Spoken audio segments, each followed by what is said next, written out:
Մեկ րոպեանոց ելույթը 50 դուբլով մի կերպ նկարող ռուսաստանցի օլիգարխը հայտարարել է, որ Հայաստան են գալու 300,000 ադրբեջանցիներ։ Այս թեզը կեղծ է, չկա նման օրակարգ, բայց նպատակը ո՞րն է։ Նպատակը Հայաստանի ժողովրդին հերթական անգամ ահաբեկելն է, նրանց էմոցիաների հետ խաղալն է, ընտրություններին ընդառաջ։ Եթե հիշում եք, ընդդիմության այս եղկելի պահվածքը նոր բան չէ։ Տարիներ շարունակ նույն շրջանակները եւ իրենց օտարերկրյա տերերը Հայաստանում պտտում էին այսպես կոչված Զանգեզուրի միջանցքի ոդիսականը։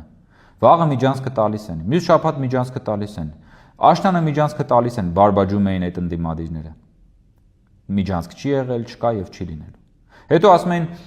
Կիրանցը հանձնում են, ոսկեպարի եկեղեցին տալիս են ադրբեջանցիներին, այսօր Կիրանցն էլ, ոսկեպարն էլ Հայաստանի ինքնիշխան տարածքում են։ Եվ այդ նույն ընդդիմադիրներին, երբ որ ասում ես արի ձեռքը բռնեմ տանեմ ոսկեպարի եկեղեցի, ճողոպրում է, փախնում է, ասում է այ որ մենք չպայքարեինք, դուք ոսկեպարի եկեղեցին կտայիք։